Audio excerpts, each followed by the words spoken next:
السلام علیکم fourth year. آج ہمارا جو ہسٹری کا ٹاپک ہے اس کا نام ہے خواجہ ناظم الدین۔ خواجہ ناظم الدین اصل میں پاکستان کے دوسرے گورنر جنرل تھے اور قائد اعظم محمد علی جناح کی وفات کے بعد انہیں پاکستان کا دوسرا گورنر جنرل بنایا گیا تھا۔ اس کے بارے میں پڑھتے ہیں۔ خواجہ ناظم الدین صاحب جو ہے جس وقت لیاقت علی خان کی شہادت ہوئی اس وقت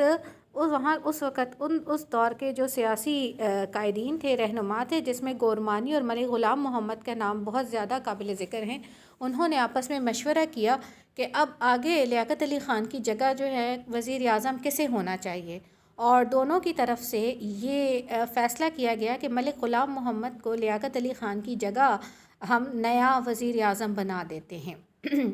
خواجہ ناظم الدین صاحب اس وقت گورنر جنرل کی حیثیت سے نتیا گلی میں تھے، وہ بھی راولپنڈی پہنچتے ہیں، اور بجائے کہ اس مسئلے کو یا اس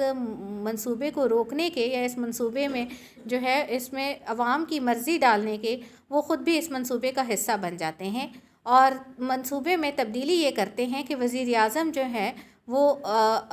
کی جو پوسٹ ہے وہ خواجہ صاحب لے لیتے ہیں اور ملک کا گورنر جنرل ملک غلام محمد کو بنا دیتے ہیں۔ اچھا، یہاں پر ایک بات اور بھی یاد رکھیں کہ آج کل کے دور میں تو صدر پاکستان، صدر مملکت اور وزیر اعظم پاکستان میں، صدر پاکستان اور وزیر اعظم پاکستان میں دونوں میں جو زیادہ پاورفل ہے یا جس کے پاس جو ہے زیادہ اختیارات ہیں وہ وزیر اعظم پاکستان ہے۔ لیکن اس وقت جس وقت کی میں بات کر رہی ہوں اس وقت گورنر جنرل کے اختیارات وزیر اعظم پاکستان سے زیادہ تھے، اور یہ ایک بہت عجیب فیصلہ تھا کہ لیاقت علی خان جو ان کی شہادت کے بعد خواجہ ناظم الدین صاحب گورنر جنرل یعنی کہ ایک پاورفل عہدے کو چھوڑ کر ایک کم حیثیت والا یا ایک کم پاورفل عہدہ جو ہے وہ لے رہے ہیں اور خود کو وزیر اعظم بنا رہے ہیں، جبکہ ملک غلام محمد کو گورنر جنرل بنا رہے ہیں۔ بہرحال ان لوگوں نے کراچی میں لیاقت علی خان کی تدفین سے پہلے ہی ایک اجلاس منعقد کیا اور یہ منصوبہ بھی تسلیم کرا لیا۔ خواجہ ناظم الدین صاحب کے بارے میں کہا جاتا تھا کہ وہ بہت شریف انسان تھے، قائد اعظم کے بہت قریبی ساتھیوں میں سے تھے اور قیام پاکستان کے لیے بھی عظیم خدمات انجام دی تھی۔ عوام الناس انہیں احترام کی نگاہ سے دیکھتے تھے، لیکن ان میں عوامی قیادت جو تھی ان کی صلاحیتیں اتنی نہیں تھی جتنی لیاقت علی خان میں تھی، اور وہ قوت فیصلہ کے اعتبار سے بھی تھوڑے سے کمزور شخصیت کے حامل تھے۔ اسی لیے شاید انہوں نے اپنے دور میں لیاقت علی خان کو بے پناہ مقبولیت اور اختیارات استعمال کرتے دیکھا ہو، اور شاید یہی وجہ تھی کہ وہ لیاقت علی خان کی سے امپریس تھے، یا شاید اسی وجہ سے انہوں نے گورنر جنرل کا عہدہ چھوڑا اور وہ وزیر اعظم پاکستان بنے۔ ان کے دور کے جو اہم اصلاحات ہیں یا جو اہم پوائنٹس ہیں ان میں سب سے اہم ہے خارجہ پالیسی کی تبدیلی۔ لیاقت علی خان نے اپنے دور میں پاکستان کو ایک نیوٹرل سٹیٹ یعنی کہ وہ کسی بھی بلاک کا حصہ نہ ہو، نہ امریکن بلاک کا نہ رشین بلاک کا، اس طرح رکھنے کی کوشش کی تھی۔ پلس لیاقت علی خان نے کوشش کی تھی کہ زیادہ تر اسلامی ممالک سے دوستی کو فروغ ملے، لیکن اس کے جو ہے برعکس خواجہ ناظم الدین صاحب کے دور میں جو مسئلہ ہوا وہ یہ تھا کہ انہوں نے اسلامی ممالک کے ساتھ جو دوستی تھی ان کی وہ ان دنوں تھوڑی سی کم پڑ گئی تھی، وجہ کیونکہ خواجہ ناظم الدین صاحب برطانیہ کی مخالفت کو پسند نہیں کرتے تھے۔ اس وجہ سے جو اسلامی ممالک کو جو مسئلے مسائل اس دور میں درپیش تھے ان میں پاکستان جو ہے وہ کھل کر اسلامی ممالک کا ساتھ نہیں دے رہا تھا۔ جیسے ایران کے تیل کا مسئلہ تھا اور اس میں بھی وہ اتنا پاکستان نے پارٹیسپیٹ نہیں کیا۔ اسی طرح نہر سویس کا علاقہ، یہ نہر سویس ایک علاقہ تھا جو کہ دوسری جنگ عظیم کے بعد وہ علاقہ جو تھا یا پہلی جو ہے یہ تقریباً جو تھا یہ برطانیہ کے قبضے میں تھا، اور یہاں پر برطانیہ کے اپنے فوج جو تھی وہ تعینات تھی، جبکہ یہ مصر کا علاقہ تھا۔ اب یہ ایک پیچیدہ مسئلہ بن رہا تھا مصر کے لیے کہ ان کی اپنے ملک میں ایک غیر ملک کی فوج ان کے کچھ علاقوں پر قابض ہے جہاں پر وہ مصریوں کو بھی داخل نہیں ہونے دے رہے۔ تو یہ ایک مسئلہ تھا جس کو اقوام متحدہ میں اٹھانا تھا، تو اس مسئلے پر بھی جو ہے برطانوی فوجوں کے اترنے پر بھی جو ہے وہ ایران کی مخالفت مصر کی حمایت کرنے کے بجائے انہوں نے دونوں فریقین کے ساتھ دوستی کا اعلان کر دیا۔ اس کے مقابلے میں بھارت نے مصر کا زبردست ساتھ دیا اور انہوں نے بھرپور حمایت کی کہ یہ مصر کے ساتھ واقعی زیادتی ہے کہ ان کے علاقے میں ان کے اپنے ملک میں ایک ایسا علاقہ بھی ہے جو برطانیہ کے کنٹرول میں ہے، تو جو کہ نہیں ہونا چاہیے۔ اس وجہ سے بھارت کے اس طرح مصر کے ساتھ جو دوستی کا اعلان یا اس طرح کے ان کا مسئلے مسائل کو سمجھنے کی وجہ سے جو حمایت بھارت نے کی، اس کی وجہ سے بھارت پورے عرب ممالک میں بہت زیادہ جو ہے وہ مقبول ہو گیا اور بہت زیادہ اثر رسوخ اسے حاصل ہو گیا، جبکہ اس کے مقابلے میں پاکستان کے تعلقات اسلامی ممالک کے ساتھ بہت کمزور پڑ گئے۔ ان دنوں ایران میں جو ایک انقلاب آیا، انقلاب ایران، جس کا نتیجہ یہ نکلا کہ ایران کی جو حکومت تھی وہ ختم ہو گئی، ڈاکٹر مصداق صاحب کی حکومت ختم ہو گئی اور اس کے بعد ایران میں ایک نئی حکومت بنی۔ اس وجہ سے ایران کے ساتھ تو تعلقات جو تھے وہ ان پر اتنا اثر نہ پڑا، لیکن اگر یہ انقلاب ایران میں نہ آتا تو شاید پاکستان کے ان دنوں ایران کے ساتھ بھی تعلقات خراب ہو جاتے۔ نیکسٹ جو اس میں پرابلم آ رہی تھی وہ تھا گندم کی قلت، جو کہ خواجہ ناظم الدین صاحب کے مختصر دور حکومت کی سب سے اہم بات تھی، اور وجہ یہ تھی کہ پاکستان کو پہلی مرتبہ خوراک کے بحران سے دوچار ہونا پڑا تھا۔ یہ جو بھی اس کے ذمہ دار تھے، لیکن وزیر اعظم پاکستان ہونے کی حیثیت سے آپ نے پہلے اس بات کا اعلان بھی کیا تھا کہ ملک میں اس طرح کے جو ہے وہ خوراک کی قلت نہیں ہوگی، نہ چاول کی نہ گندم کی، لیکن اس کے صرف 2 مہینے بعد ایک دم سے قلت کا ہونا اور پاکستان کا پوری دنیا سے گندم کے لیے رابطہ کرنا، ان کے جو حکومت ہے ان پر ایک بہت بڑا سوالیہ نشان تھا۔ تحقیقات سے بعد میں یہ ثابت ہوا کہ پاکستان سے بہت بڑے پیمانے پر جو گندم ہے وہ اصل میں بھارت میں اسمگل کی گئی تھی، کیونکہ اصل بحران گندم کا بھارت میں آیا تھا، تو پاکستان سے بہت بڑی تعداد میں گندم جو ہے وہ بھارت اسمگل کی گئی تھی، اور حکومت جو تھی وہ ان کو تب پتہ چلا جب پاکستان میں بھی گندم کا بحران آیا۔ خواجہ ناظم الدین کو خوراک کے مسئلے پر ہدف تنقید بننا پڑا، ان پر کافی تنقید کی گئی۔ لاہور میں آٹا ڈے بھی منایا گیا اور آٹا جلوس بھی نکالا گیا، اور خواجہ ناظم الدین صاحب کو، جن کو ناظم ملت کا خطاب دیا گیا تھا، اور اس کو ان دنوں قائد قلت کہا جانے لگا۔ گندم کا بحران خواجہ ناظم الدین کے پورے دور میں جاری رہا، اور یہ اتنا بڑا بحران ہو گیا تھا کہ آخر کار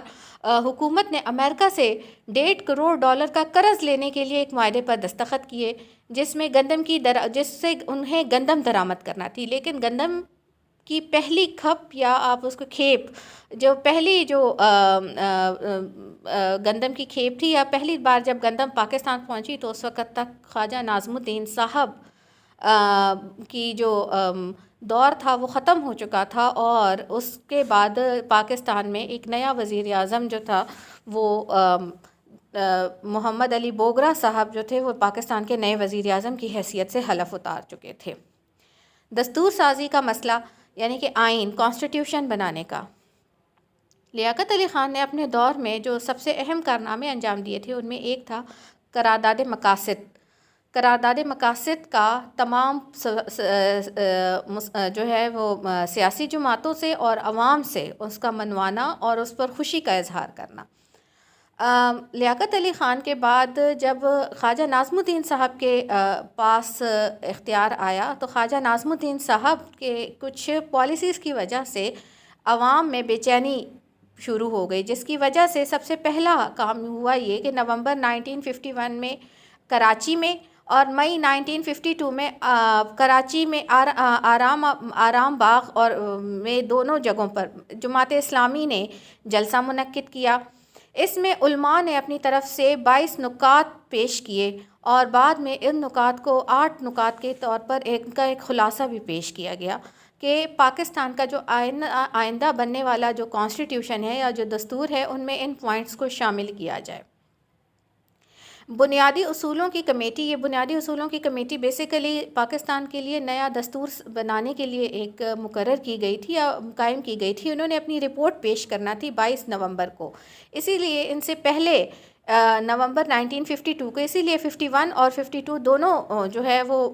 2 سال علماء کی طرف سے بھی 22 نکات پیش ہوئے تاکہ ان کے بات کو بھی کنسیڈر کیا جائے. لیکن 21 نومبر کو جب 22 دسمبر کو جب سفارشات پیش کی گئیں تو ان پر شدید تنقید ہوئی. تنقید کی اصل وجہ 2 تھیں. ایک تو یہ تھا کہ پاکستان کا نام اسلامی جمہوریہ پاکستان نہیں رکھا گیا، اور دوسری جو وجہ تھی وہ تھی علاقائی نمائندگی کا مسئلہ. علاقائی نمائندگی کیا چیز ہے؟ اصل میں پاکستان اس وقت 2 ونگز میں یا 2 آپ اس کو کہہ لیں 2 حصوں میں بٹا ہوا تھا، مشرقی پاکستان اور مغربی پاکستان. اب مشرقی پاکستان جو کہ بنگال کا صوبہ تھا وہ پورے کا پورا ایک ہی صوبہ تھا، جبکہ مغربی پاکستان جو تھا وہ ایک صوبہ نہیں تھا بلکہ اس کے 7-8 یونٹس تھے. اب آپ لوگوں کو بھی پتہ ہے کہ الیکشن کے بعد جب وزیر منتخب ہوتے ہیں تو ظاہری بات ہے کہ ان میں جو لیجسلیچر ہے یا جو نیشنل اسمبلی ہے وہ اصل میں آبادی کی بنیاد پر بنتی ہے. آبادی کی یعنی کہ اگر سندھ کی آبادی جتنی ہے اسی کے حساب سے اسی ریشو سے ان کے وزیر آئیں گے. پنجاب کی آبادی جتنی ہے اسی ریشو سے ان کے وزیر آئیں گے. KPK کی آبادی جتنی ہے اسی ریشو سے ان کے وزیر آئیں گے. اچھا، اس لحاظ سے اگر دیکھا جاتا تو بنگال کی جو آبادی تھی وہ سب سے زیادہ تھی، اور بنگال کی سب سے زیادہ آبادی ہونے کی وجہ سے ان کی ریشو سب سے زیادہ بن رہی تھی. نتیجہ اس کا یہ نکل رہا تھا کہ مغربی پاکستان میں یہ شدید بے چینی پائی جا رہی تھی کہ کہیں ایسا تو نہیں ہے کہ مشرقی بنگال والے جو لوگ ہیں یا مشرقی پاکستان کے لوگ مستقل طور پر ہی پاکستان پر اپنا اقتدار جما لیں گے، کیونکہ آبادی کے حساب سے تو ان کا حق بن رہا تھا. اور یہ ایک ایسی چیز تھی کہ اس میں پورے ملک میں اس پر بے چینی پائی جا رہی تھی. ٹھیک ہے. خواجہ ناظم الدین صاحب کا ایک اور ایشو جو اس وقت ہوا وہ یہ تھا کہ پنجاب میں ممتاز دولتانہ کے دور میں بہت سے جو ہنگامے فسادات ہوئے اور ممتاز دولتانہ صاحب اس کو کنٹرول نہ کر سکے. نتیجہ اس کا یہ نکلا کہ پنجاب میں ممتاز دولتانہ کی حکومت کو انہوں نے اپنی طرف سے ختم کر دیا. ممتاز دولتانہ کی حکومت کے خاتمے کے بعد کا ٹائم ہے کہ 17 اپریل کی صبح کو خواجہ ناظم الدین صاحب کی وزارت کا برطرفی کا اعلان جو ہے کس نے کیا؟ گورنر جنرل نے کیا. کون؟ ملک غلام محمد نے. اور اپنے اس اقدام کے لیے گورنر جنرل جو ہے ملک غلام محمد نے قانون ہند 1935 کی دفعہ 10 کا سہارا لیا. آپ لوگوں کو بھی پتہ ہے کہ جب پاکستان بنا تھا تو پاکستان کے پہلے آئین کی حیثیت سے جو پاکستان میں پہلا آئین تھا وہ 1935 کا ایکٹ تھا. گورنمنٹ آف انڈیا ایکٹ 1935 ہی تھا. گورنمنٹ آف انڈیا ایکٹ 1935 کو اصل میں تھوڑا سا اس میں چینجز کر کے پاکستان اور انڈیا دونوں میں فوری طور پر اس کا پہلے آئین کے طور پر لگایا گیا، اور ساتھ ہی اس وقت کے جو دستور اسمبلی تھی ان کو یہ ٹاسک دیا گیا یا ان کو یہ کام دیا گیا کہ وہ